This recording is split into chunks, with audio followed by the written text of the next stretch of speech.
The countdown is on. Everything you need to get the edge at the end of the market day.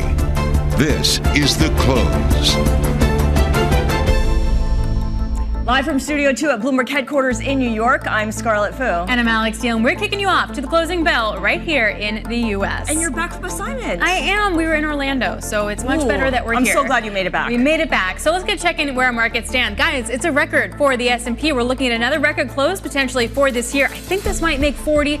Don't quote me on that yet, though. All right, taking a look at the VIX, we're still elevated around 20, even though we've come down just a touch. And I want to draw your attention to the 10-year yield, up 5 basis points. We had the 10-year auction. It was kind of meh at the end of the day, but we're now above the 100-day moving average for the 10-year yield. And you're looking at the highest level now since late July, Scarlett. All right, well, never mind the Middle East conflict and election uncertainty. You mentioned record high, the S&P 500 approaching 5,800 for the first time ever as investors price in moderating inflation and a Fed that is still determined to cut rates, albeit now at a slower pace. All right, and big tech may give way to medium tech. You got the DOJ moving closer to requesting a breakup of Google, potentially including penalties like forced sales of parts of the business to end its dominance in online search. And Florida on alert. Millions of people along the Gulf Coast of the Sunshine State either evacuating or getting ready to seek shelter from Hurricane Milton. The Category 4 storm is set to lash the state with 155 miles per hour winds, a life-threatening storm surge, as well as heavy rain. All right, as we turn back to our top story of the day, the market moves ahead of tomorrow's CPI. Federal Reserve members current and previous weighing in about that appropriate rate of policy going forward. Looking ahead, preserving the current favorable economic conditions will require adjusting monetary policy so as not to unnecessarily restrain demand. And that will require a careful data-based approach as we balance the risks. And there are risks on both sides. The balance of risk to our two mandates has changed as risks to inflation have diminished and risk to employment have risen. I've always been among those that believe this last mile can be the most difficult, because now you're trying to get from something in the neighborhood of 3% inflation to 2%. Get any clarity on that? Well, neither does the market. And you can see that reflected within volatility across asset classes. You're taking a look at the yellow line is FX volatility, the white line is the VIX equity volatility, and that blue line is bond volatility, which has really picked up. The question I have, though, as we head into earnings season plus the election, is equity volatility going to pick up as well? Citi says that a stock moves for the S&P on average plus or minus about 5% in the last quarter. Do we see the same thing again? And is that reflected in the overall index, where honestly is just really about bonds, Scarlett? Yeah, absolutely. So let's bring in Amy Wu Silverman. She's equity derivative strategist at RBC Capital Markets. And Amy, Alex was talking about volatility in the bond markets. You look at the VIX, and right now it's just under 21, certainly above its year-to-date average of about 15. It feels like when we're looking at volatility in the equity market, there's like two regimes, pre-August 5th and post-August 5th. Yeah, you're totally right. And August 5th obviously being that VIX spike where we actually hit 50, even 60 on an intraday basis. You know what I would say is when you look at the narrative of the first half of the year compared to the second, the first half of the year, I'd like to say, was all about the FOMO and the MOMO. People were using call options. Wait, Scarlett wants to know what MOMO is. I think it's momentum on, momentum on. Momentum, okay, yes. That's what I thought. Positive momentum, the FOMO, the fear of missing out, and all of that was reflected in call options. Now, we're really focused on the downside to a degree that we really haven't been since post-COVID. That really inflected started August 5th, and it has not gone away. That worry remains. So how does that wind up impacting the overall market? If we're looking at a lot more puts than calls, so we're looking at downside rather than just selling the S&P, like how does that get reflected? One, it simply just gets reflected in the VIX, and you're sort of seeing that because, we kind of call 20 that psychological barrier, 20 being high. Of course, it can go higher, but 20 really starts to indicate the overwhelming nervousness in the market. The second thing that I would say is it reflects a pickup in hedging demand. So some of that has to do with positioning, Alex. Just simply people are more long than they would be to start the year. There's more of stuff to protect. Mm-hmm. But second, I'd like to say the tails are fatter. And what do I mean by that? The low probability of something super bad happening, that has risen. That's risen with geopolitical risk. It's risen with these hurricanes we continue to talk about. It's risen with the inflation story, and all those fat tails kind of get baked into these positive put skew environments where that hedging demand has risen. You talk about investors wanting to seek protection. Protection in what trades? The AI trade that served them so well in the first half of the year? So that is part of it. I would say when you look at where the hedging demand has been on the upside, it's been in energy, because energy has tended to become the geopolitical proxy. So upside in energy is actually a geopolitics proxy to the escalation in the Middle East. Now, when we talk about AI, we actually start to see that in individual names. My favorite one to talk about is in NVIDIA, obviously. The OG of all AI trades. But again, the first half of that year, the narrative was so unbelievably focused on call options, it kind of felt like it would never go away. And if you actually look at the chart, the severeness of that inflection is really telling, because it's much more bearish sentiment. People are really concerned about this earnings season. It's become more of a show me on an idiosyncratic basis. So talking about earnings, what kind of positioning do you see in the options market related to individual stocks when they report? So, one thing we like to look at is the idea of what earnings day implied volatility compares to historical 8-quarter average. So just simply on that was totally my question. I just said it differently. Yeah.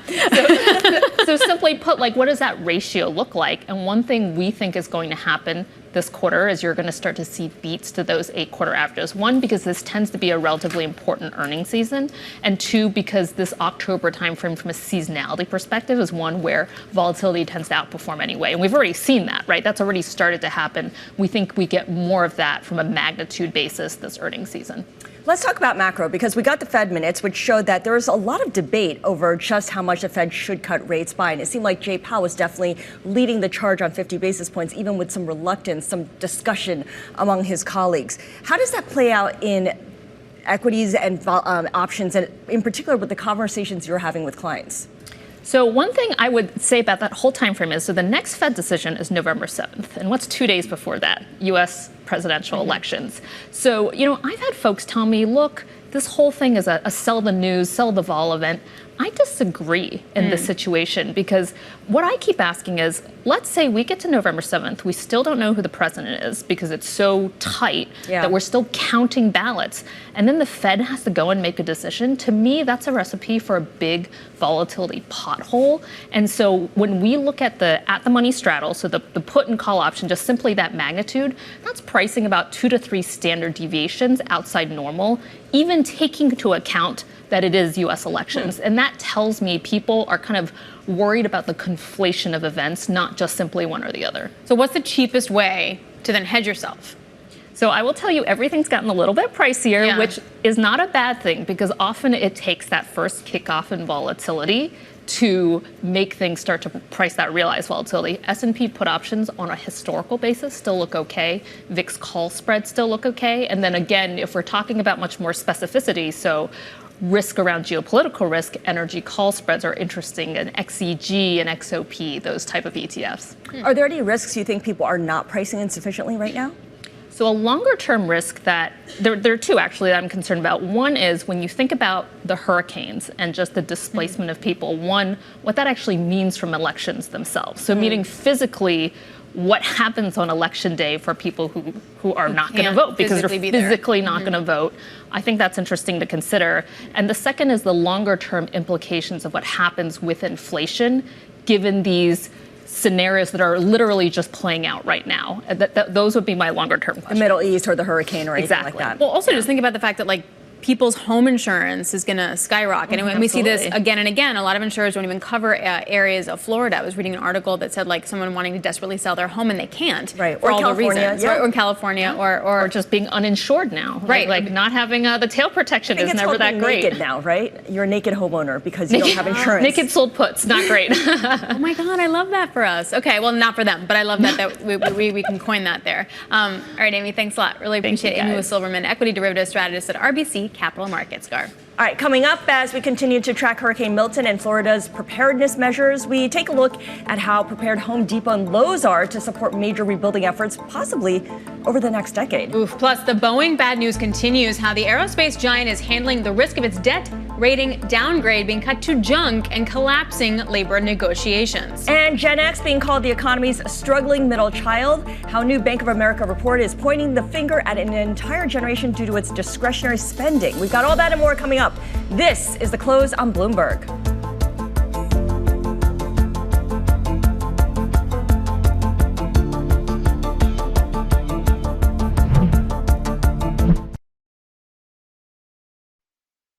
Space, the next frontier of the tech sector.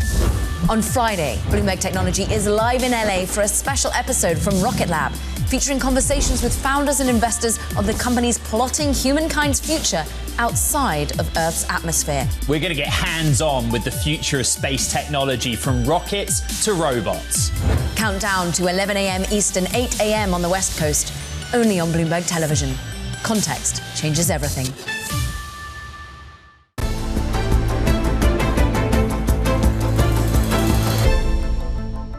News of the day is that potentially historic breakup of one of the world's biggest tech companies. Shares of Google down over 2% as the DOJ mulls asking a federal judge to force the tech giant to sell off parts of its business. Jen Rhee is senior litigation analyst for antitrust over at Bloomberg Intelligence, and she joins us now. Literally, there's no one else you want to talk to when it comes to this specific topic, and she speaks in real terms, too. We appreciate that. What exactly might the DOJ be asking here?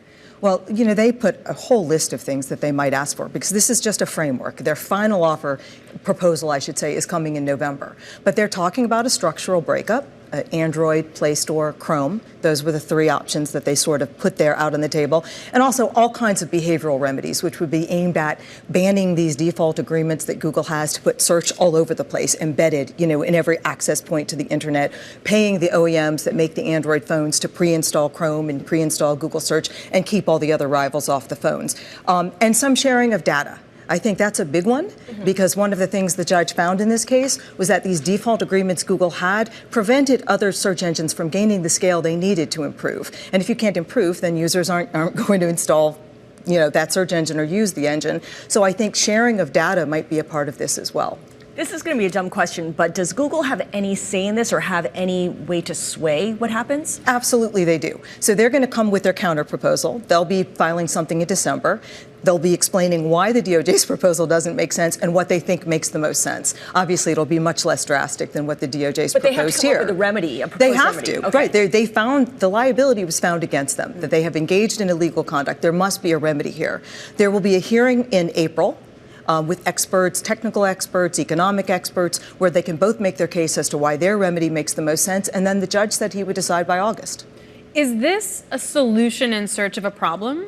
In a way, it kind of is. A lot of commentators have said the DOJ brought this case and they were excited about it because there hadn't been many big monopolization cases brought in years, but they didn't really know what they wanted or what the solution would be at the time that they brought it. And I think it's evident a bit in the filing today or last night, because it's just a framework. It's saying, here's what we're thinking about, but we're still not sure. This has been pending for 3 years. Yeah. So you think there'd be a little bit more precision around exactly what it is they think is going to fix the problem that Google created. They'll know it when they see it. They'll know it when they solution see it it. comes Exactly. Full confidence there. What is the timeline here for anything happening? Because I think about what happened with the Microsoft antitrust case. Right. That took years for anything to happen. Right. Now, the thing is, Google will be able to appeal once there's a final remedy order issued in August. Right. And when they appeal, they will ask for a stay of that injunction, meaning the judge will say, Google, you must do X, Y, and Z, and Google will say, freeze that in time until we can appeal, because we might win our appeal. And usually companies win that. Right? Especially if the remedy is somewhat drastic and is a change in the business model. So what that means is Google doesn't really have to do anything different, probably for another couple years. We saw that play out in Epic Games versus Apple, where it was more than 2 years from the injunction issuance to when Apple actually had to abide by the terms. So there's an overhang on the stock today. Yes. Should there be one until a resolution, or does it sort of re-rate and say forget it until we get something concrete? I think the stock tends to react to news, and surprising that it was such a reaction, because this was expected. This has been expected, a request for a divestiture for a long time. I think what happens is people start to forget about it. A lot of months go by. August is way down the road. A lot of things will be different. I do think the stock starts to climb back up. The reaction to this isn't as strong, and the next news that breaks, which will probably be after the hearings, I think, in spring, and then again in August, maybe the stock reacts again, as we get a clearer idea of what the DOJ is asking for and what the judge seems inclined to do.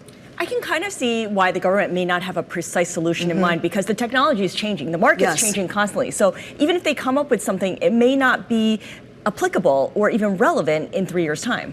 Yeah, that's exactly right. And that's why they're trying to incorporate something about AI in this. I'm not exactly sure what they want, but they're trying to have an order that Google is banned from, not allowing its rivals to scrape websites in order to train language models for AI, or that Google can't condition access to the search results for the website, not allowing it to crawl the website to train its models. They'll do something with AI to try to continue to protect technology as it develops down the road. Yeah.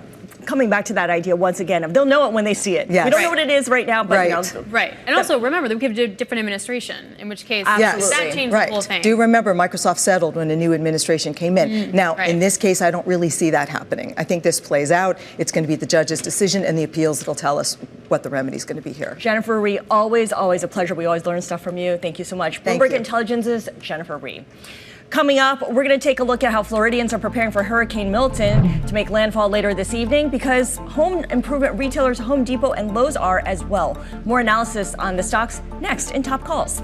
This is The Close on Bloomberg.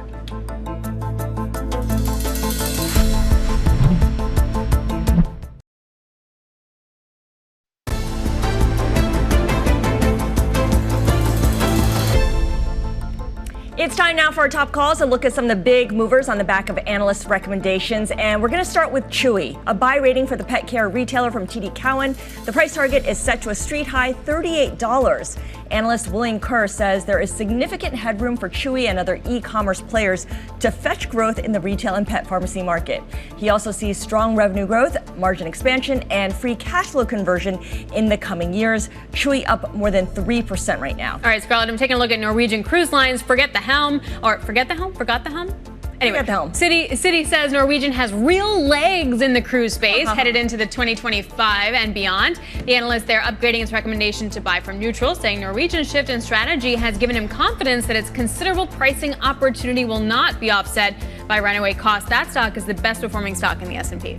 And Alex, let's end things in the home improvement space. Loop Capital upgrading retailers Home Depot and Lowe's to buy from hold. The price target for Lowe's set at $300. The analyst says recent store checks indicate demand has bottomed. While the recent string of hurricanes may disrupt sales this quarter, investors will likely look beyond this to see a future lift in demand. Shares of Lowe's up about 1% right now. And those are some of our top calls. And let's stay with this, because Hurricane Milton currently making its way to the Florida coast. Milton expected to make landfall sometime tonight or overnight, potentially bringing billions of dollars worth of damage with it.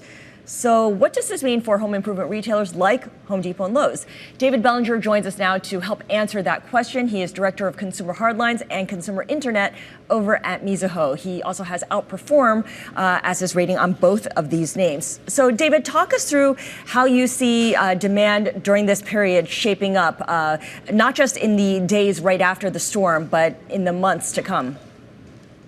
Yeah, absolutely. Thanks for having me on. And first, I just want to say, hopefully everyone's staying safe in these markets and getting everything they need to. Just as we think about Home Depot and Lowe's, though, this is a material impact. So what you'll see in this current quarter, a lot of this storm preparedness type activity, things like lumber, generators, sandbags, whatever you need to get through the storm. So you'll see a nice sales uplift there. Profitability is potentially impacted. These are lower margin items. Plus, companies like Home Depot, they really prioritize getting product to people in need. So you might have excess supply chain costs, people costs, things of that nature that weigh on profitability. But what investors are really looking for is this is potential 5+ year recovery, rebuilding type activity, and it might just rise the level of sales growth in these markets for a while here. Wow. So is that typical for a storm, or is this a particular Milton kind of situation? Because I could see kind of after a storm, you get an uptick in sales as we rebuild. But if this is catastrophic as it may be, that's quite a long lead time. Yeah, it depends on the severity and everything we know at this point. Milton's looking to be one of these more severe storms. And if you go back, there was Hurricane Sandy was a huge uplift. You had Harvey and Irma in late 2017. And we've run some math on this, and there's a material impact to Home Depot specifically. We looked back in 2018, there was a flurry of these big named hurricanes. but we estimate there was something like an $800 million sales lift over that time period. So if we do get another big storm here on top of Helene, right? We've seen all the devastating videos out of those markets. There's a potential for this to be upwards of $1 billion sales uplift. It might not come right away, right? It takes some time. But then on top of that, as you lap these things, and investors are always focused on same store sales and what the comparisons are, you might not have any give back whatsoever, just because the rebuilding activity is so elongated that these markets actually step up, and these names typically benefit for a while here. What's the distinction between Home Depot and Lowe's here as we talk about these storms over the state of Florida? Is one better positioned? And I hate to use that word given the tragedy that we're likely to see, but is one in a more optimal position here than the other? Yeah, Lowe's leans a little more into the southeast. So if you look at North Carolina and Florida combined, Home Depot is about 10% of stores. Lowe's is about 15%, and their home market is actually North Carolina. So you might have a little benefit just given the store base. Home Depot is out talking today that more than 60 stores are actually closed right now. Probably expect something similar from Lowe's. But as we get through this, I think you're going to see everyone benefit, right, from a sales perspective. And as long as they can get product to these stores at the right times, Home Depot has really mastered that, right? They've got one of the most nimble supply chains we've come across. So we think they'll benefit from this for a while here. David, before we let you go, typically these stocks wind up tracking home sales, right? Especially new home sales and construction and permits. Are they still, and how sensitive are they then to, say, the 30-year fix? No, absolutely. So rates coming down has propelled these stocks higher. Everyone's looking for existing home sales to pick up.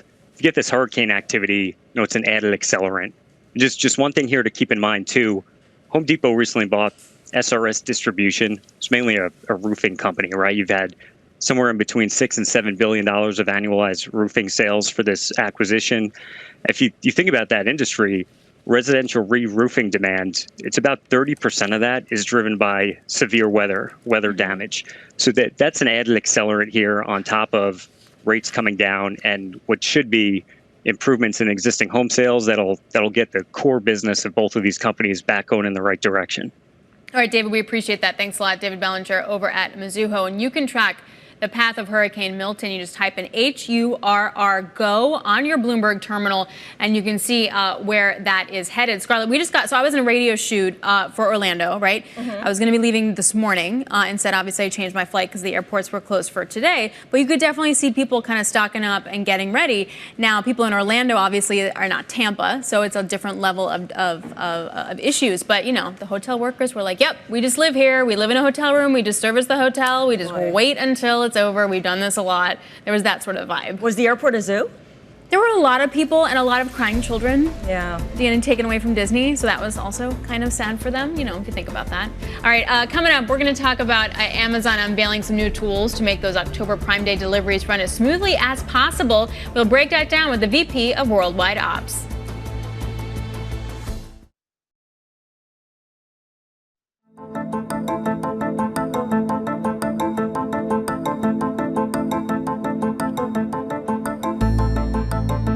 It's just about 3:30 p.m. in New York. This is the Countdown to the Close. I'm Scarlett Fu. And I'm Alex Steele. We are headed for yet another record high for the S&P on relatively no news as we get into CPI tomorrow. Are you laughing at me with relatively no news? Or just I've said this before? I like the fact that it was relatively little news because there's a lot of big headlines swirling around. We just don't have any certainty on any of it. Yeah, but I have no reason to think that the S&P would be at another record necessarily as we're headed into earnings season, which you could see growth, right? Not just in the Mag 7, but in the other 493 stocks. But still, are we already priced for that too? And also we have a big inflation report that before the jobs report seemed like it wouldn't be that important, but after the jobs report suddenly became important again because the question is, will there be a reignition of inflation? Right, and then TBD, what consumers are doing. So staying on that topic, it is the last day of Amazon's Prime Big Deals special. You got discount-hungry consumers, maybe me, putting the finishing touches on their orders. Drivers are the ones, though, sifting through all those packages, and that can really be a time suck. Amazon today unveils a new artificial intelligent tool tools to help streamline that delivery process. It is called Vision Assisted Package Retrieval, and it's been in development since 2020, and the tool will be deployed sometime next year. Joining us for more on the logistics of this is Udit Madan, Vice President of Worldwide Operations at Amazon. Udit, thank you so much for joining us. What problem is this trying to solve, and how does it solve it? Thanks for having me. Vision Assisted Package Retrieval, or VAPOR as we call it, it's really aimed at making the experience of drivers better. It's an AI-based computer vision hardware system that effectively allows a driver to quickly find the package in the back of the vehicle. It puts a green circle or a red X that helps the driver find the exact package from the customer that they're delivering to, and really cuts down the time to find that package by almost 2/3. We've been trying the system out with several drivers, and they absolutely love it. They think it's faster, it makes their job a lot easier. It saves them about 30 minutes across the delivery route. This is just one of many places where we're investing in AI and computer vision to really improve both the experience for our employees as well as improve the experience for customers. Okay, so this is something that will be unveiled for drivers in the vans shortly, but it's already been developed in your warehouses. So I'm wondering if it's already in use in your warehouses, maybe not in quite the same application, but you've had plenty of time to work out whatever kinks might be there. Yeah, we have actually been announcing today a range of really large investment in AI. And the biggest announcement today is we've actually unveiled our 12th generation fulfillment center. This is the most advanced warehouse and fulfillment center in the world. It has 10 times more robotics and automation using the same kind of AI and generative AI that is used in the VAPOR system.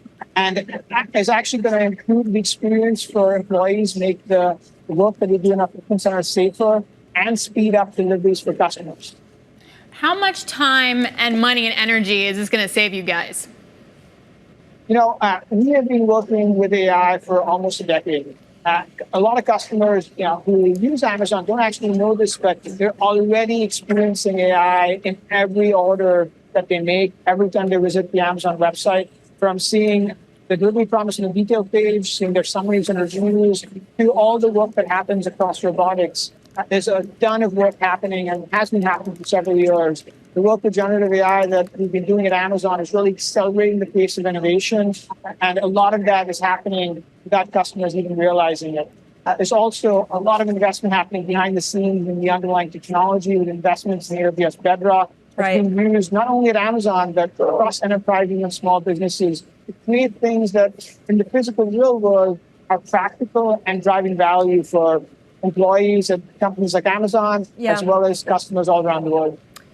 I just remember a few years ago, we were talking so much about drones delivering some of the packages. I mean, in New York, at least, I haven't seen that, but that might just be us. Maybe in other areas, it's a big thing. Well, that's true, actually. Udit, I thought we were going to see drones deliver my packages and stuff. Is that also still in the works with AI, or is that in different locations, or what? We're really excited about the drone technology and making quite a bit of progress. We actually are going to be launching our drone technology in a site in Phoenix, and so customers in the Phoenix, Arizona area are going to experience delivery for drones coming up shortly.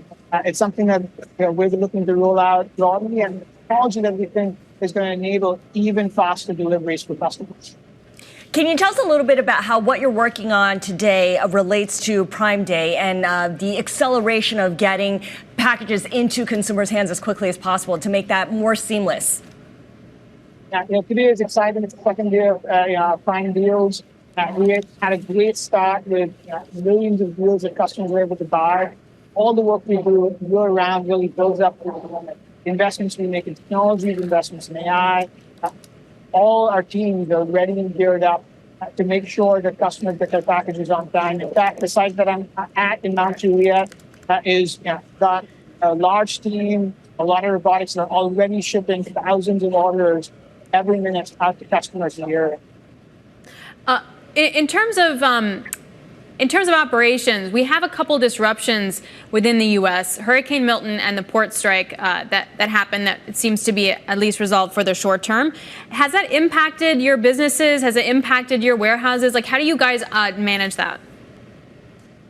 At first, the hurricane hit the wind and Hurricane Milton, so seeing like devastating storms. One was, one seems like it is. So our sort of thoughts and prayers really go out for those who are affected. And we've been really focused on making sure our crews and employees stay safe, and for the customers in the area, we get them the supplies that they need. In fact, we have a very large disaster relief operation with 14 disaster relief hubs around the world that mobilize for hurricane relief and are getting ready to do the same for hurricane relief, so we can get supplies that we donate to various organizations in the hands of those who need them. All right, Madan, thank you so much. He is Vice President of Worldwide Operations over at Amazon. And Alex, I'm looking at that big machine that was behind him moving the boxes and the parcels. That thing was moving really, really quickly. And it's exactly what a lot of the port workers, I should say, who were on strike, are really concerned about going forward, because they still have to work out the language in their new contract about automation. Which in some ways, and we'll talk about this in just a second, is very different than, say, Boeing, where you actually have to be a specialty mechanic to build those planes, versus you actually maybe can be replaced by robots when you're moving big, heavy things on a dock. Yep, so you're absolutely right. All of that, right? But it was moving really fast. I remember I used to look at like robotic rigs for oil drilling, and it would be like, yeah, it's moving, and it's moving like you could barely see it. Yeah, it's like, oh, okay, it's not what I was expecting. Well, it's time for you to go back and visit one, I think. Maybe, I guess that's true. All right, coming up, turbulent times continue to hit Boeing. I'm glad you mentioned Boeing, because the plane maker's stock is down, and of course that's after S&P said it's considering downgrading Boeing's rating to junk status. Boeing is today's stock of the hour. It is currently down 3.5%. This is The Close.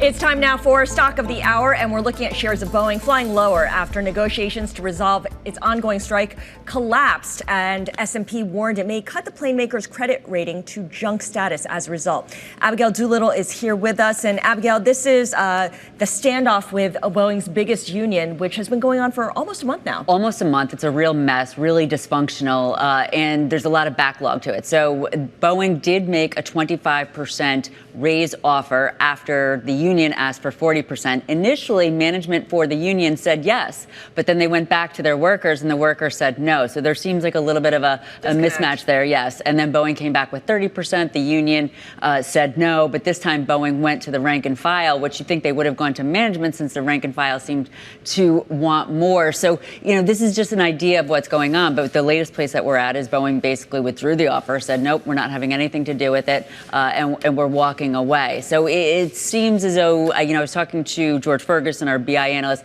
He was saying these are not, traditional negotiating tactics. And of course, the dock worker strike from last week, where they did receive a 40% raise sort of right away, that does not help Boeing in this case, because it definitely emboldens these workers. I mean, as we were just talking about, the dock workers part of it, if you look at automation, but for Boeing workers, you can't automate that. Like, this is like specialty mechanic jobs that you can't automate. Well, that's a great point, Alex, because on the one hand, you can say, well, the dock workers could get whatever they want because the whole country is dependent on them. But for Boeing, they have 33,000 airplane specialists that, I couldn't be one of those workers. These are very specialized workers. So Boeing's really in a position, most likely, where they're going to have to step up and give them the 40,000 or the 40% raise. Now, there is talk about something else that they want, and I've heard that it could be a defined benefit pension plan, which seems so unlikely. We're not in the 1940s anymore.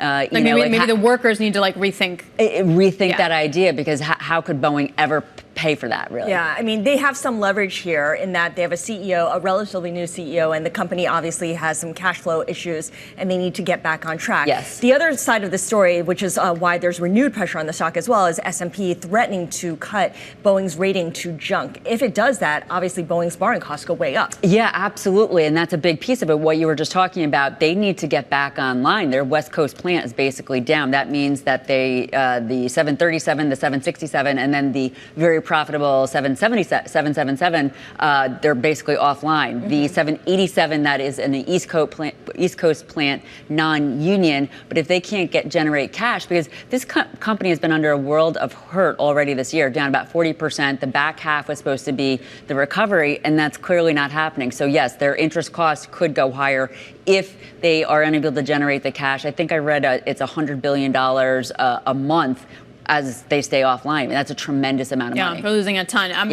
George Ferguson of Bloomberg Intelligence, I was talking to him on radio, and he's like, look, yeah, the credit rating, it's like a headline, but like they'll get it back. Like eventually they'll get it back. It'll be okay. The real issue, again, is until you get the workers back in the factory, period. Nothing is happening. Yeah. And a real mess for the new CEO, Kelly Ortberg. And we haven't seen him yet, but maybe earnings in about 2 weeks. Is he involved in these negotiations? So we don't know. To go back to George, it just seems like a really messy negotiation. It doesn't make a lot of sense. He is likely involved in it to some degree. He's probably there. You would think he would want to come out and publicly give some sort of comment or face for the company, but perhaps they're waiting for earnings in about 2 weeks. Yeah. Is this terrible that now when I fly, I sometimes look at the, what is that flight spec page, and if it's, an A, if the letters begin with A, I'm like, oh, okay, I feel a little bit better. That's really funny. Yeah. Paul Sweeney does the same thing, but he just says cool to like all the flights. He's just interested in the actual plane. Oh, okay. He looks at it from an engineering perspective. I'm not. Totally different thing. I'm taking a look at, for the second quarter of 2024, free cash flow down $4+ billion. Cash flow from operations down almost $4 billion. Like it's getting pretty brutal out there. All right, Abigail, thanks a lot. Really appreciate that. Bloomberg's Abigail Doolittle joining us there. And that stock has just been crushed. Yeah, and as Abigail mentioned, annual interest costs could go up by at least $100 million if that credit rating goes to junk. All right, well, coming up, we're going to take you to the closing bells with Rich Ross, head of technical analysis of Evercore ISI. You're looking at a 10-year yield over that 100-day moving average. Does it get to the 200-day? I thought we were in a low-yield world. Nope, we're going higher for longer. Plus, you're looking at record highs continuing here on the Dow Jones Industrial Average as well as the S&P. Dow up 1%, S&P up 0.6%. Volume is a little bit mixed, but nonetheless, you're seeing another rally and potentially another record close for the S&P. This is the close on Bloomberg. Happy Wednesday.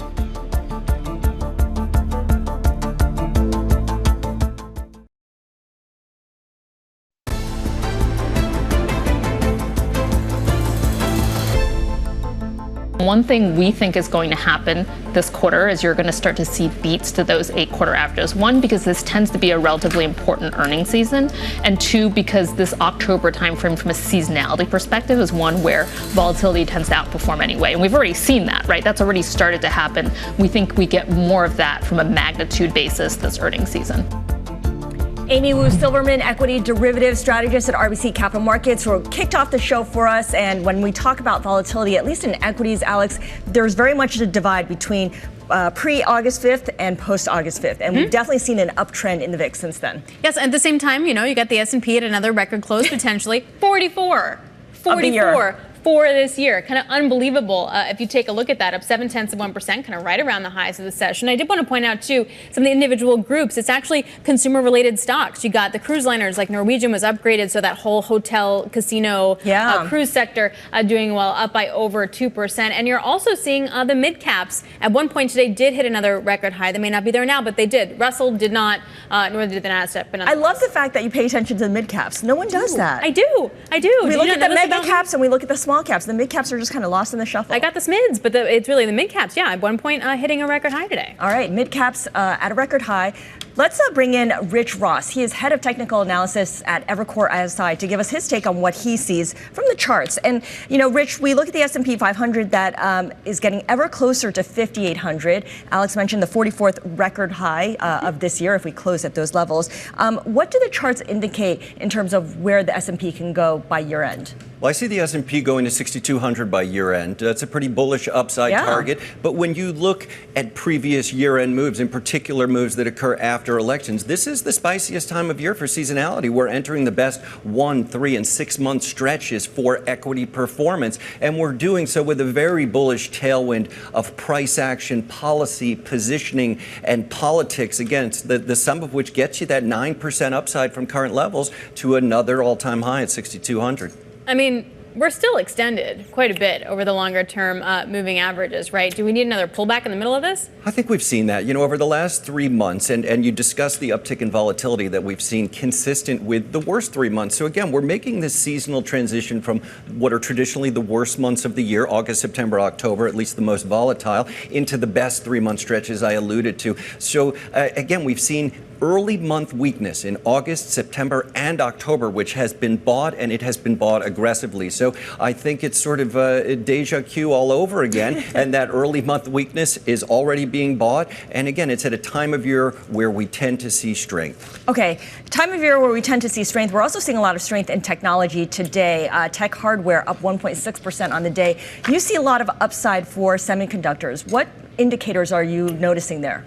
Yeah, semiconductors really my favorite way to play this strong seasonal move in the S&P. Really the best of both worlds, a cyclical sector in a world that is rewarding cyclical sectors. You discussed the strength in consumer discretionary before we got on. But what you saw in semiconductors was actually a potentially bearish formation that had formed over the summer. And by potential, we didn't see the resolution of that head and shoulders top in the SMH. And what history tells us is that when the head and shoulders top fails to actually break down, it provides a very bullish catalyst, almost a springboard, if you will, off that neckline, which catches traders and investors off guard, leaning in anticipation of that breakdown. The sum of all of that technical nomenclature is to suggest that the semiconductors have another 20% upside from current levels. Wow, that's not nothing. No. What about SMIDs? Yeah, I like where you're going there, too. So as much as you have that strong seasonal tendency for markets more broadly, it's uniquely beneficial to the small cap stock. And as you said, you're starting to see that burgeoning strength in the mid caps. It's almost kind of the gateway, if you will, to embracing small cap stocks. We move down the cap small cap structure. Gateway. I'm totally stealing this from you, by the way. Please do. And I call them sort of schmid cap. So I think software is a great group where you're already seeing that transition where some relative weakness in a stock like Microsoft, not broken, but shaken, not stirred. But you're seeing that breakout in the IGV, the benchmark software ETF, to a new all-time high. And as we know, software has lagged semiconductors and technology more broadly. So it's sort of getting that breakout on the back of the transition down cap into those mid caps. And I do think that breadth will continue to expand into small caps as we transition, again, deeper into what I call small cap season. I feel like we've been waiting for the breakout of small caps and mid caps for so long that the positioning was kind of already there. What about something like China, where the positioning in China was so underowned, if owned at all, that the news we got in the week leading up to National Day and Golden Week kind of threw everyone for a loop? Yeah, completely. I think underowned would be an uptick for positioning in China. And now what I've seen, I've kind of called it double bottom for the ages, a term I borrowed from my former colleague, Doug Terrason at Evercore, a real legend in the energy patch. And I think the point is accurate, which is to say that China has been in a downtrend for 3 to 5 years now, going back to 2018 on the Hang Seng. People are calling it uninvestable. Exactly. Not us, of course, fair and balanced here. And but now we've done the heavy lifting of building that base over the last 2 years. And what's unlocked that base, again, is that very incendiary confluence of events from policy, politics, positioning, as you allude to, or the absence of positioning. Again, all at a very strong time seasonally of the year where traders like to get paid. We like to make money. And, with 2 months left in the year, shorting an incendiary confluence of events doesn't seem like how I want to spend the holidays. Again, the sum of which tells me you want to look for a way into this China trade, not a way out. And I think the recent pullback just this week is providing just such an opportunity. Before I let you go, I got to get on the 10-year because for the 10-year, you're above the 100-day. We're still a little bit away from the 200-day. Do we get back to the 200-day moving average for the 10-year yield? Yeah, so we're talking about 420, 425. I don't think you get much further than there, but there's some room here. Keep in mind, we're coming off a very strong downtrend in terms of yield. So we saw that growth scare, not a growth stock scare, but an economic growth scare. It took crude down. It took yields down. It took the dollar down. So what we're seeing really is just a bounce off of support from very depressed levels, consistent with those better jobs numbers and a little whiff of inflation as a byproduct of the geopolitical tensions. The war in the Middle East, let's just call it what it is, which has pushed crude up from 65 to 75. But again, I think those are just counter trend bounces. And ultimately, I think interest rates, inflation, and commodities themselves are under control, and equities and risk assets more broadly are going up and to the right. All right, Rich, hey, really appreciate it. Thank you so much. I love how you bring the technical plus some fundamental in there too. Rich Ross, head of technical analysis for Evercore ISI. So the big catalyst, though, tomorrow, Scarlett, is going to be CPI. So you had cities saying you're looking at a 1% move, a little higher than maybe last week for the S&P tomorrow to the up or the downside. But can we be honest? Is it really going to move the needle? You think it's going to be a snoozer? I do. Well, I'm usually wrong, by the way. This is why I'm not actually in the market. So let's do the opposite of what I say. I mean, I just like the fact that it was seen as kind of a non-event not so long ago before the jobs report, because everyone's saying, oh, the inflation problem is solved for the most part. But then that strong jobs report really revived concern that we're going to have a no landing scenario, in which case inflation will be a threat again. Right, yeah. But I am more excited about earnings. Like, that could be a mover. Anyway, we are moving closer and closer to the closing bell. Full market coverage right here on Bloomberg Television. The Closing Bell, Bloomberg's comprehensive cross-platform coverage of the U.S. market close, starts right now. About 2 minutes away from the end of the trading day, Alex Steele and Scarlett Fu here to help us take you to the closing bell. We got a global simulcast. Carol Massar, Tim Stenovic are somewhere, plus Romaine Bostick is somewhere. Apparently, we did not get that memo that we're supposed to do something cool, but we are joined by Matt Miller and Katie Greifeld, bringing together on Bloomberg Television, radio, and YouTube audiences worldwide to parse through the most crucial moments of the trading day. 44, guys. 44 potential record closes, Katie. Alex, I'm glad you say that, because we were debating that earlier, how many record closes there's been. It's probably 44, but Alex said that. Is it really the most crucial moment? Because Katie and I feel like the Open is a pretty crucial moment. Well, you're biased. In terms of... Okay, you can't come on this show and trash the time of this show, bro, okay? Or else we're coming on yours. No, we would love that. You're welcome. You're invited. Be a little crowded at the desk, all 5 of us, but, we can link arms and hug. Anyway, you take a look at the S&P 500. Looks like we're going to close at session highs. I mean, what a volatile week it's been already, and it's only Wednesday and we haven't even gotten to CPI yet. Yeah, after all these overhangs over the market, these macro issues, it's hard to believe we're at record highs. It's not just for the S&P. Alex pointed out the Dow is also at a record high as well, and all this on fairly light volume. I know. I just had to throw it in there. We can do it. It's okay. Pharaoh's not here. Go ahead. I like to talk about the Dow Jones Industrial Average. Matt Katie Miller. only cares about the Russell 2000, I had to disabuse which is also up by a little bit. But yeah, it is the bigger stocks, the bigger tech stocks that are pushing us higher. And I want to point out, it's the 5th week. I mean, it's only Wednesday, right? Right. But it could be the 5th week in a row of gains for this market. And you're giving up the lead. It's the mid caps again at one point hitting a record high today. Not closing there, but hitting it. All right, there are the closing bells for this Wednesday. We are still settling out, but you're looking at an S&P up by about 0.7%. You got the NASDAQ up by 0.6%, and the Dow, I'm saying it, is up by over 1% as we kind of close right around here, guys, at the highs of the session, Katie. Yeah, there you have it. And pretty good breath, too. If you take a look under the hood, you had 377 stocks finish in the green on the S&P 500, 124 in the red, Scarlett. All right, let's take a look at the sector performances as well, because a lot of green on that screen. And the best performing group, surprisingly, is not technology. It's healthcare, up by more than 1%. Pfizer leading the charge there. But tech is certainly second, coming in higher by 1% as well. And industrials gaining about 0.9%. Among your laggards, utilities losing 0.9%, and communication services, I think that's really Alphabet there, putting a drag on the market, off by 0.5%. All right, well, let's get to some of the specific gainers right now. And I wanted to start with cruises. You have a lot of action there. Of course, Norwegian Cruise leading the way with a nearly 11% gain today. That's after Citi came out and said, buy this stock, upgrading the stock to buy from neutral, saying that growth into 2025 and beyond has, quote, real legs. You can see that's also helping out some of its peers as well. I threw Carnival up as well. Carnival finishing about 7% higher. And then, Scarlett, you mentioned Pfizer, so let's go there right now, because Pfizer, really interesting day. Of course, the reporting came out a few days ago that activist Starboard Value took a $1 billion stake in Pfizer. And then news breaking today, this is according to the Financial Times, citing people familiar with the matter, that Pfizer CEO Albert Bourla plans to meet with Starboard Value, of course. And the market's taking that as good news. Pfizer up about 3.5%, Matt.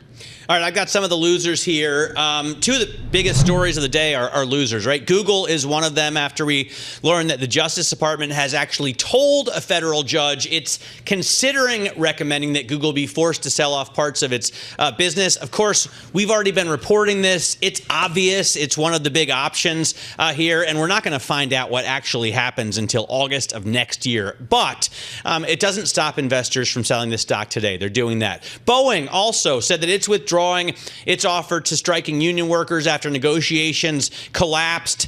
The strike has now been going on for a month. JP Morgan says it costs $1.5 billion a month if they continue the strike. And they've already burnt through, I think, $8.2 billion in the first half.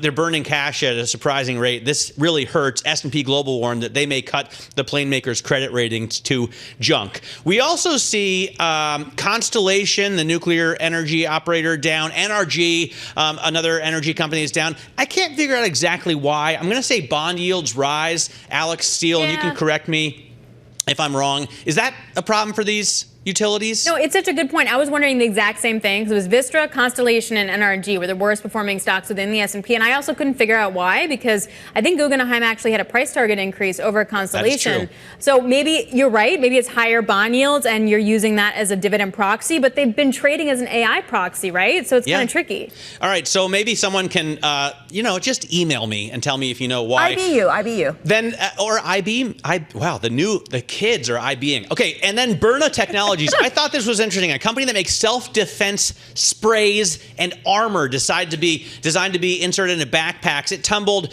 the most since 2020 after it missed profit, even though it got Mike Huckabee as like a celebrity endorser. I guess he's wearing bulletproof backpacks and using pepper projectiles to stun would-be assailants. I don't really know what to say about that, but okay. Let's go to bond yields. So if we take Constellation Energy as a bond yield move, that's what we saw. Bond yields continually moving higher here all across the curve. 2-year yield up 6 basis points. We had a 10-year auction today. It was meh. Same thing as the 3-year. Tomorrow we get the 30-year. We get $22 billion worth. We're also above that 100-day moving average, guys, for the 10-year yield. We have a bit of way to go if we get to the 200-day, but nevertheless, technically, you've seen a lot of momentum in that higher bond market. Yeah, it's been really fascinating to watch this sell-off and now just hovering around 4% on the 10-year yield. It's going to be interesting to see which way is up, which way is down. But let's get to some other stories. There's some interesting ones. I'm going to take us to crypto.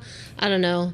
I'm a little tired of crypto. But anyway, but there's new developments, right? There is a new development. Well, there's new developments in crypto. Does it combine with ETF at all? No, unfortunately it doesn't. But one of the biggest mysteries out there in the world that's still remaining is who Satoshi is. Of course, the creator of Bitcoin. And the new development is that we still don't know who that is because software developer Peter Todd said that he is not Satoshi. HBO had put out a documentary that suggested that he is. But Peter Todd, we've now heard from the man himself saying, I am not Satoshi. I did not invent Bitcoin. All right, I'm just going to jump in here really quickly because we did get some earnings from Applied Digital. It's the digital infrastructure company.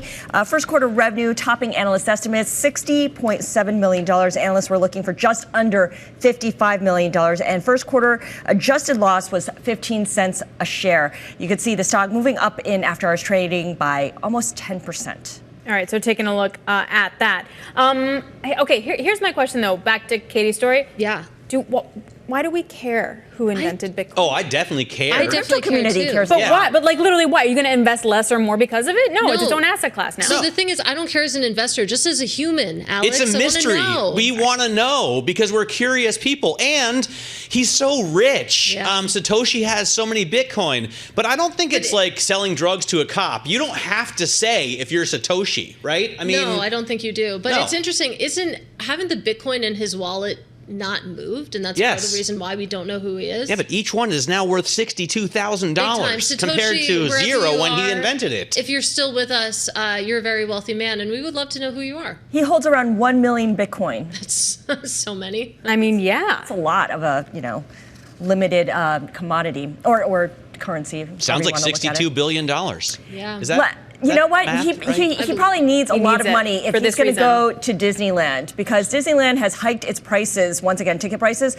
This is Disneyland in California, not Disney World in Florida. But the most expensive tickets, which are, of course, weekends and holidays, are now going up 6% to $206 a day.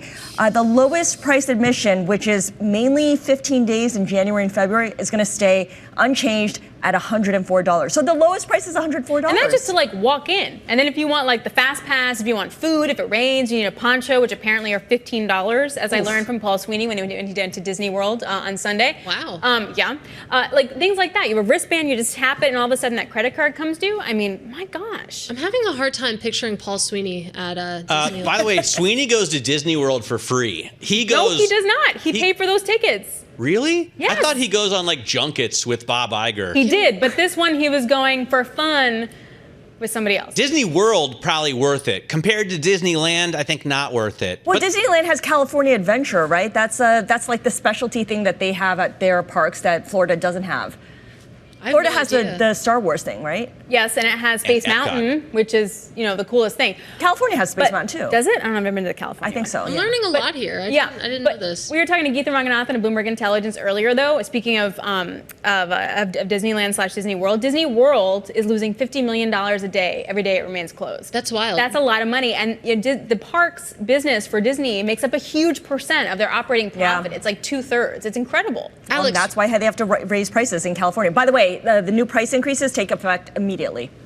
Alex, really quickly, I think I heard you speaking to Geetha. Was she saying that streaming has hit a turnaround point, or did I mishear you? That was like 6 hours ago. I don't remember what Honestly, Scarlett said 5 minutes ago. You're really putting Alex on the spot. No, with I that just thought it was question. really interesting. Hey, Katie, what did your 10B guest say about the VIX? The 10B guest? That was not FICO. I forgot who that was. See? Yeah. Point taken. Oh, no, that was Admiral James Stavridis. We do want to know why the VIX is in its 20s when we're at all-time highs on the stock market. Spreads are super tight. Like, is there a lot of volatility here? I don't know, but I hear that we have to go. So I'm going to wrap this simulcast. I'm no Carol Masser, but that does it for... That does it for this simulcast. But Yes. please join us on Bloomberg Open Interest every day on Bloomberg Television from 9 to 11. Hold on. You had come back to our closing bell coverage every day at this time for the market close. We will all be there That's for what Carol that. says. Yeah. All right. Thanks, guys. Bye, guys. All right, coming up. Why Gen X's spending habits have Bank of America calling the generation of the economy's struggling middle child. We're going to break down generational wealth and what it signals about the economy. This is The Close on Bloomberg.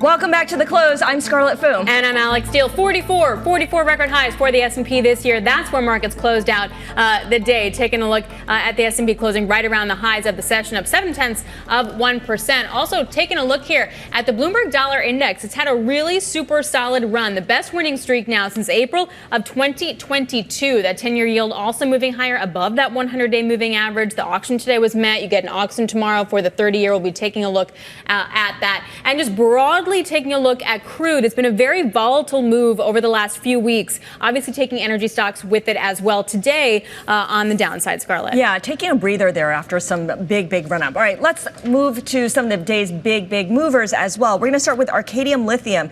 Ticker is ALTM. Best performer in the Russell 2000 on the day. Rio Tinto agreeing to buy the miner for $6.7 billion. The price tag is $5.85 in cash. That's a 90% premium to the last close before Rio confirmed its interest. Alphabet closing at a 3-week low, down 1.6%. The DOJ says it may recommend that Google be forced to sell off parts of its operation, and the rationale there is a breakup of the search business will reduce the harm caused by its monopolization of the online search market.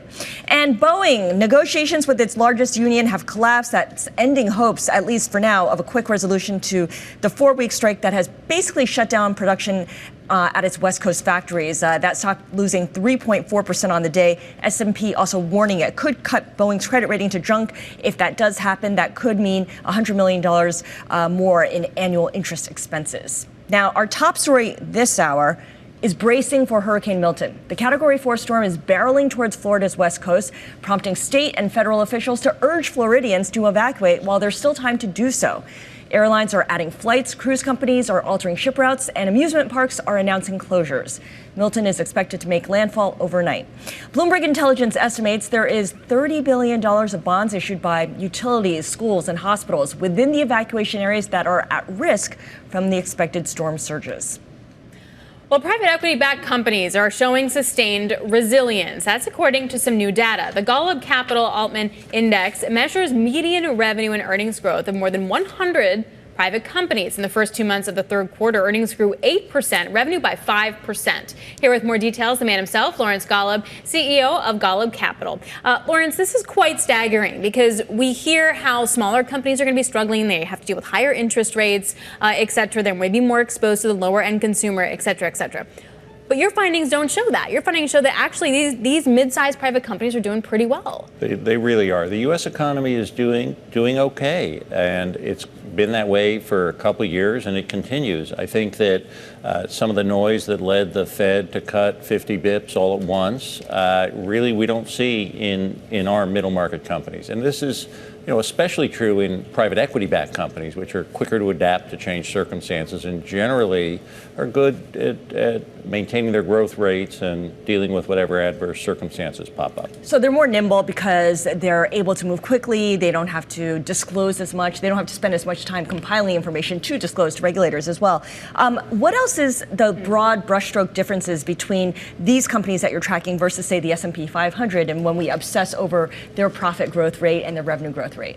Well, I think one big difference would be that this is a U.S.-centric index. These companies are much more U.S. economy-oriented than the S&P 500. Less multinational. Less multinational, less Europe. Europe is weak. So if we just think about the mix of Europe, you'd expect a little bit more weakness in the S&P 500 in terms of Europe. Also, a little less commodity-oriented. So one of the things that we're starting to see in agriculturally dominant sectors of the United States, a little bit of impact from the reduction in prices for row crops. Right. So corn, wheat, soybeans, down 15%, sometimes a little more. We don't see this on the coast, but in a more agricultural sector, you're seeing a little bit more impact, particularly on farm equipment and consumer product sales. Where is the outsized strength? Has been, continues to be productivity enhancing enterprise software. Is that AI or is that something else? Not AI. This is business to business software that helps companies just run how they work on a day-to-day basis. Some companies, though, were diverting money to AI in expensive software, at the expense of software. Well, that's a really good point. I think spend on expanding the number of seats that companies have in their enterprise software has declined. And the growth rate, if you think about enterprise software businesses and how many employees they're selling to in a given customer, the cost of that acquisition has gone up.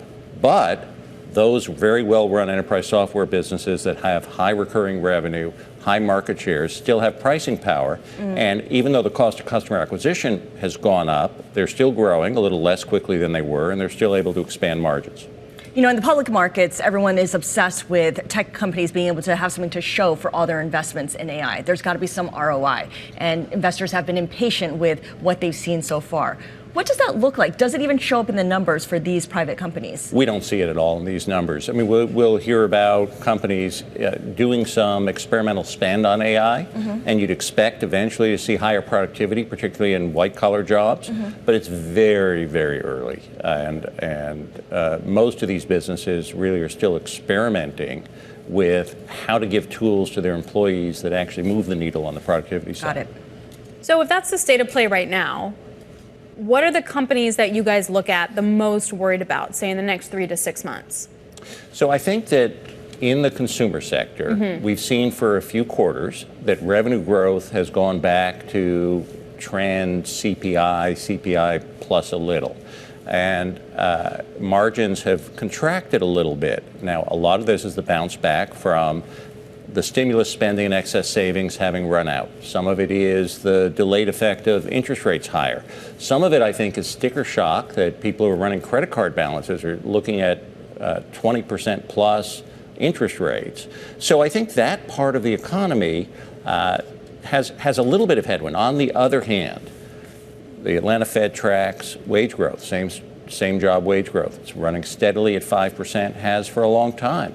I think employers have to worry about productivity growth, and we got this little inconsistency between 5% wage growth, 2% inflation target, and long-term productivity only growing 1.5%. Something's got to give in there. And you see with Boeing, as you were mentioning earlier, with the longshoremen, I mean, some of these 5% is getting topped in other places. Again, it's going to come down to the skill of management to control their labor costs. I think in the healthcare services sector, margins have been recovering over the past 12 months because healthcare services companies let their compensation expense get a lot of control, but they're doing much better with it now. Oh, I'm glad you mentioned compensation. I'm curious about what kind of hiring these companies and the companies that you're tracking here are mainly in the consumer sector, the healthcare sector, and the enterprise software sector, and less. And some industrials, but less. Some industrials, but less right. in financials and in real estate companies. Correct. What are they doing in terms of hiring? Are they kind of where they want to be optimally in terms of their workforce? Oh, they're still hiring, and hiring is still growing, a lower pace than when there was catch-up in the initial post-COVID surge. But in general, these companies are growing and adding to their headcount. Now, in some cases, it's due to add-on acquisitions, and so there's a little noise there if you do an add-on acquisition and you're adding employees. I think we're not hearing the sort of complaints about being unable to hire quality people that we were hearing 2 years ago, and at the same time, we're seeing very little in the way of any significant staff reductions. How do these companies prepare for election uncertainty? Because it will impact through tariffs and through taxes. Those are the two main venues. What do they do? So we don't. Wait, let me ask it a different way. Will it also unleash a huge CapEx spend once they get that clarity? So two for a question. There are a lot of what ifs. Yeah. And I think that right now, CapEx spending, because interest rates have gone up, has had the brakes tapped a little bit by private equity owners. As much, just like you were talking about owners looking for return from their AI tangible, that's even more so the case with CapEx and expansion. It's not growth for growth, it's growth for return on investment. I think there is an increasing amount of uncertainty and concern about what's going to happen to the Tax Cuts and Jobs Act. There are two pieces to that. The basic corporate tax rate is not going to change, but a lot of the accelerated depreciation and other benefits are on the table to expire. And of course, you know, depending on who wins the White House, there'll be talk about increases in corporate tax rates. We think, and what we're seeing some preparation for, is private equity owned companies, where there's been a slowdown in sales, planning for liquidity events next year in case capital gains rates are going to go up in 2026.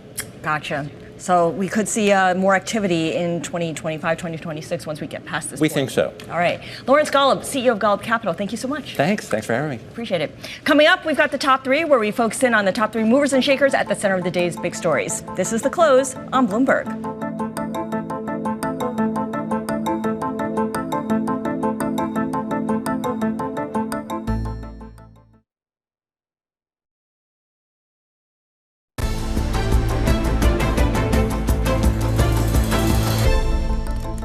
All right, it is time for the top three, where we name drop the people driving some of the day's most talked about stories. And first up is Steve Cohen. The hedge fund billionaire and owner of the New York Mets is one step closer to baseball glory. His team is enjoying a surprising postseason run, with the Mets currently leading the Phillies 2-1 in the best-of-5 divisional series. Game 4 is tonight at 5 p.m. in just a few minutes, really. That's exciting. Wait, a few minutes? Well, 5:05 p.m. Yeah. Is this a new thing that I don't know about? It's an early game, and I'm sure they want to make it available to as many people because there's other games going on too. I would actually go to a 5 p.m. game. Yeah, and games are shorter now, so you can actually go and be home at a reasonable hour. That's true. I mean, I have some family members who like the Mets, so you know what? Go Mets. I'm a Yankees person, but I'm going to go Mets just for that. All right, this is a two for you. Kamala Harris, Donald Trump, both sharing that second slot for us. Both presidential candidates battling for voters, with Kamala Harris cracking open a can of beer with Stephen Colbert. Meanwhile, Trump plans to hold a rally at New York's iconic Madison Square Garden on October 27th. Two thoughts. One, I do not want to be around MSG because the security is going to be insane. Yes. And two, it definitely felt like a shameless plug for Wisconsin when they opened the Miller High Life on Stephen Colbert. And that might have been part of the intention. And they said too. it, and they basically admitted that too. I couldn't agree more, because Donald Trump at MSG on October 27th, right before the election. I mean, just think about the security, the closed streets, the protests that are going to happen. Ugh. Yeah, New Yorkers don't like disruption. Need to stay away from that. All right, third on the docket is Emmanuel Macron. France's president says that he hopes the Netflix series Emily in Paris remains in Paris. Spoiler alert. Okay, no, actually, I haven't watched the series yet because my husband doesn't like it. Okay, well, Emily is in Paris, as the name Makes implies. sense. Mm-hmm. But in season 4, she visits and falls for Rome thanks to Work and a Guy, which is basically the show in a nutshell, Work and a Guy. Fair enough. Like Sex and the City, but just different. Yes. So Macron does not want it to leave Paris, but are we implying that she's just traveling to Rome, but it'll come back in Paris, or they're changing the whole show? We don't know. We don't know. That's a good question. The showrunner, Darren Star, says that Emily was becoming very comfortable in Paris. He wanted to throw her in some unfamiliar waters. What's interesting, of course, is Mrs. Macron, Brigitte Macron, has a cameo in the 4th season. I think she had a cameo in the 1st season as well. So, he has some vested interest there. That's interesting. But I wonder what he can do for that. Like, do you offer tax breaks? Like, is it actually that concrete? He's just going to lobby for it. We're just going to say he wants it, he wants it, he wants it. He's going to propose some plot lines, I'm sure. Oh, okay. All right, and this was a fun one, too. It's not a top 3. It's just a bonus, I guess. Median Wall Street pay plus bonuses is, what, $471,000? Yep. Something like that? And $370. Yeah, $370. It's a down from a year earlier, down 5.2%, largely due to smaller bonuses, which were on average $176,500. And if you adjust for inflation, that actually meant an 8.7% drop. That's interesting. But the median is always so hard. Yes, because it combines like the highest of the highest paid and the lowest of the lowest paid and just like find something in between. Yeah, so I mean, that's not the best example. No. I'm leaving you now. Gotta go pick up my kid. Have fun. All right, well, when we come back, we're gonna speak with David Tinsley of Bank of America Institute. He'll weigh in on which generation may be the economy's struggling middle child. This is Bloomberg.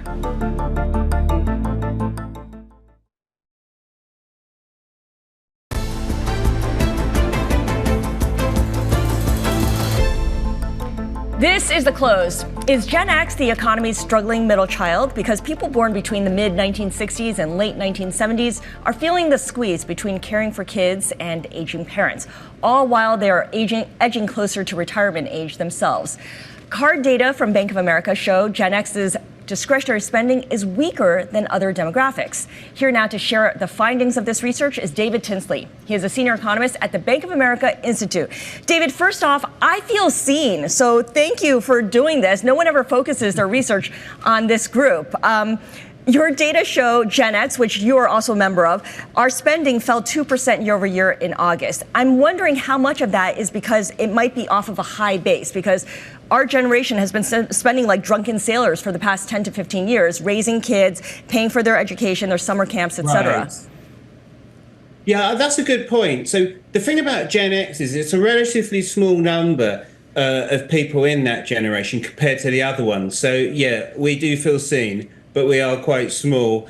But in terms of spending, this is like the key generation. It contributes over a third of consumer spending to the US economy at large. And I think, your point is a good one. One of the reasons we're seeing in our Bank of America data this decline in Gen X spending is partly because their share of necessity spending, all the boring stuff, childcare, utilities, insurance, all that stuff, that's pressuring them. But I think that's not the only story, because Gen X, less so than the younger gens, but to some extent, they have seen decent wage growth over the last few years, which has helped a bit with the necessity story. Okay. But what we're seeing, what we found in a Bank of America survey is that this is no surprise, that a third of Gen X are intending to retire in the next 10 years. Yes. And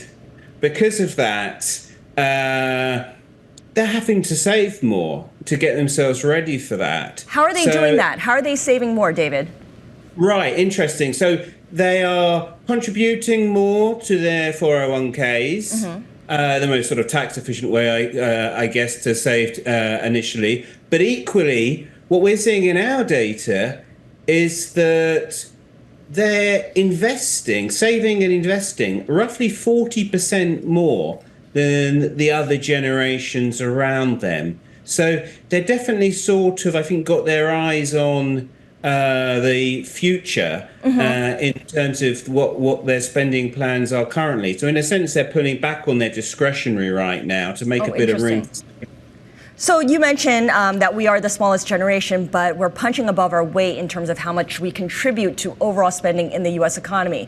When it comes to the biggest generation, I mean, still baby boomers, and then millennials are certainly up and coming. But is this what happened with boomers as they were edging closer to retirement age? Did they also see their discretionary spending slow as they got to, their mid to late 50s? I think that's probably very likely. Some of this is like a story that gets repeated again and again as people are approaching retirement. One thing that is changing for Gen X, though, or has shifted, is that more and more 25 to 34-year-olds are still living at home. So back in the 50s, when the boomers were going through this, I think it was about 5%, and now it's about 10%. And of course, people younger than that are almost certainly still at home. So I think for this Gen X, they've also got somewhat more increased pressures from that end of the age distribution, while also quite possibly taking care of elderly parents as well. Right. Their grown kids are still on the payroll, the family payroll. Right. Baby boomers are... We know it. Yes. I mean, a lot of us know that well. I think about baby boomers and how they're getting older and many are starting to pass. They have accumulated a lot of wealth over their lifetimes. Does their wealth go straight to their kids, which are generally millennials, and bypass Gen X completely? But that's to be found out. I mean, I think you're right that, one of, in a sense, the silver linings to this story could be this great wealth transfer that's going on, or at least that might, help Gen X out. Whether or not it skips that generation is an open question. I think, that will kind of reveal itself over the next sort of 5-10 years, I guess. As Gen X nears retirement age and actually starts to retire, David, how do you expect the spending patterns to evolve over the next couple of years? Well, I guess we'll get more of the same, quite potentially. We're going to get, because I think the youngest Gen X is about 47 from memory, and the oldest is 59. So, this process of kind of paring back to invest can go on for some time. And then, of course, as the body of that generation is into retirement, then we would expect, a slightly more kind of services focused, leisure focused, if you like, spending patterns to slowly emerge. But, there's a lot of uncertainty in all of that. Yeah, lots of spending on cruises and probably higher education for their grown children who are still living at home in their basements and need to get more degrees. David, thank you so much. Thank you. David Tinsley is senior economist at the Bank of America Institute with his report on Generation X's spending and how it's down 2% year over year in August. All right, let's take a look at how markets closed on the day. We had a record high. The S&P 500 closed at its all-time high for the 44th time this year, up 0.7%. And this is despite the fact that, the enthusiasm in China has really faded quite a bit. FXI, which is the ETF that tracks big cap Chinese stocks, tracked declines in mainland equities because the series of announcements over the course of the week that led up to National Day in China didn't result in much of a payoff in terms of detailed follow-up. So that has, for now, had investors kind of paring back. You're looking at a 10-year yield inching up, actually moving up quite a bit. There was a 10-year auction, $39 billion worth. Drew some interest, but nothing special there, 4.07% on the 10-year. And oil prices edging lower by 0.3%. They've really been bouncing around all day as tensions in the Middle East keep a floor under prices, but the lack of new stimulus measures out of China that we just mentioned is also keeping a lid on prices. This is the close on Bloomberg.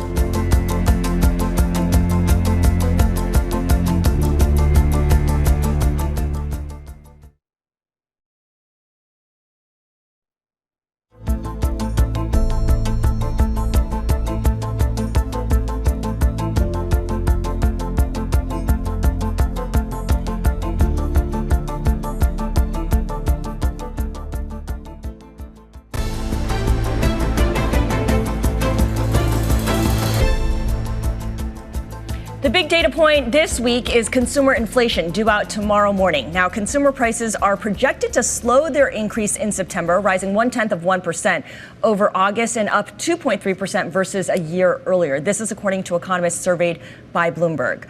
Our next guest has a front row seat to how inflation and the attendant high interest rates aimed at blunting those price increases have impacted spending, both consumer spending and business spending. Nick Fink is CEO of Fortune Brands Innovations, which makes home and security products. We're thinking kitchen cabinets, faucets, and door locks, among other products. Nick, thank you so much for joining us. Oh, it's a pleasure to be here. Thanks for having me. So we, brought you in to kind of give us a front row look at what inflation means for a manufacturer and distributor like yourself. How much have you seen inflation really ebb in the last couple of months?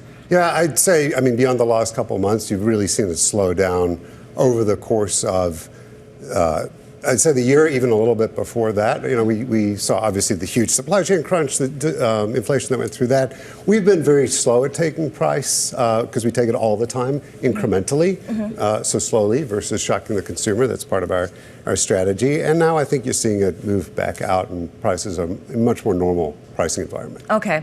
Having said all that, I'm wondering how tied to the housing market's fortunes demand for your products and sales growth of your products is. Is it, when we see new home sales or existing home sales numbers come out, you can kind of see that mirrored in your charts? Yeah. So Fortune Brands Innovations, about a third new construction exposure, 2/3 residential remodel. So certainly that third tied to new home, that's been actually very solid. The home builders, the large home builders have been taking share. They've been buying down mortgage rates, making it affordable for people. Right. The R&R part of the business has been really interesting. Our products tend not to be tied so much to existing home sales. R&R being? Repair and remodel. Okay, got it. So existing homes, repair and remodel. Not so tied to the existing home sale. Interestingly, we run a lot of regressions. If you think about the things that we put in, faucets, decking, locks, doors, people want to live with these products. So it tends to be part of a remodel that you do to stay in the home. I think a bigger driver is the fact that there is so much home equity locked in, right? And when rates were at 8%, everybody's mortgage was beneath, that 8.2 high. And so you did not see a lot of movement to unlock that home equity and do projects. Interestingly now, we've come down a couple hundred basis points. You've got about, I think, 12-14% of mortgages are now above the rate. We've seen refis start to skyrocket. Consumers start to tap into that locked up home equity, and we expect that's going to start to roll through. Okay, so the reduction in interest rates is definitely material to what you see in terms of demand for your products. Yeah, absolutely, with that big unlock, and I expect it will continue from just base interest rates coming down, but also the mortgage spread's been pretty high, and that's starting to tighten. You mentioned repair and remodel, R&R. What about rebuild? Because we're looking at a place like Florida and North Carolina that's going to have to rebuild entire sections of the state. How does that show up in your in demand for your products and what you're able to deliver? Yeah, well, sadly, it does have an impact. Yeah. It does have an impact. There are products where we see an immediate impact. We're already seeing things like locks. People just need to secure things. They're out of the home. We have Century Safe. It's the leading safe thing. If you're going to be out of your home for, a week, 2 weeks, people are buying safes. Then we have products like doors, decking, sort of things that go into the rebuild. That you won't see immediately, but what we'll do is see that start to flow all into, all through next year. What we're doing now is already working with our distributor partners to stage inventory as close to the market as possible and be there in whatever way we can to help get that product into market so people can rebuild quickly. And that rebuild effort may take years, too. It does take years. Okay. There's a limit on labor. It has to be digested, so it's not immediate, but we definitely see those spikes come as people have to replace those homes. And I think about the hurricanes and how a lot of it might be tied to climate change. We know whether or not you believe in climate change, there's been a lot more extreme weather. For sure. There's a lot of extreme rain in much of the United States. And one of the products that you are very excited about is connected devices that help people get some control over whether there's flooding inside their homes. Can you walk us through what you're doing? Yeah, absolutely. This is something that is absolutely core to what we do. So Fortune Brands owns Moen. Moen's the leading residential water business, right? Faucets, shower heads, et cetera. We've developed technology, it's AI-powered technology, that from a single point can monitor and water throughout your entire house and knows your patterns, how you live, and if you have something as small as a drop per minute leak, will alert you. That can save 1 trillion gallons a year. But if you have a catastrophic leak, will shut off your main and save your house. That's worth about $15 billion a year. And that's just the cost. And then there's the disruption of having to move out of your house while it's disrupted. So what we're doing is working with insurers. We announced a large deal with a number of insurers and a lost quarterly earnings. And, we can't control for hurricanes, right? And we can't control for fires. But these are avoidable losses. And so anything we can do to take cost out of the system, and being able to take almost $15 billion a year out of the system, helps those insurers keep total costs down. So is this something that insurers will give people a discount for if they say they have this device at home? So insurance is heavily regulated, depends on the state, but either a discount will help them purchase it. Municipalities will give you a rebate. And now we're even seeing in certain jurisdictions, insurers are actually mandating it for certain homes as part of getting the insurance. Okay, so this is a device that kind of senses when there's a leak, but what about sensing just water around? Because a lot of the times the water's coming into the house, right? Through windows, through doors, because the sewage system can't handle everything. Right. So it's not a leak per se from your water source, but just water coming in. So the $15 billion I referred to, that's preventable. That's from your pipes bursting. We also have products, just everything from a simple puck that could detect water coming in to sump pump monitors. And what a sump pump monitor will do is a smart sump pump monitor will tell you if your sump pump is going to fail. Like it learns how the sump pump runs. And that's really important because most people find out their sump pumps failed during the storm. If you know 1 to 3 days ahead that the system is failing and you can go out and replace that, you could avoid one of those catastrophic events. How much more demand has there been for sump pumps just in the last 10 years alone? I've got to imagine it's gone through the roof. Yeah, I don't have the exact number with me, but you could see, it is a critical part of any house that has a basement and needs to expel water. Right, and it's certainly not just in the East Coast either. It's kind of all over. Yeah. All right, Nick, really appreciate you joining us today. It's a pleasure being here. Nick Fink is Fortune Brands Innovations CEO.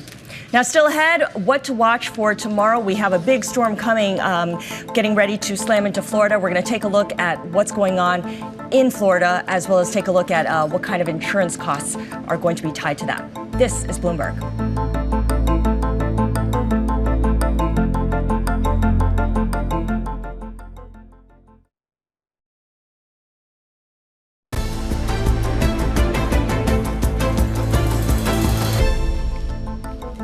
Hurricane Milton is barreling towards Florida's west coast with landfall near Tampa expected sometime overnight. We're joined now by ABC News correspondent Jaclyn Lee, who is live from Tampa. Jaclyn, can you give us a sense of what's happening on the ground first?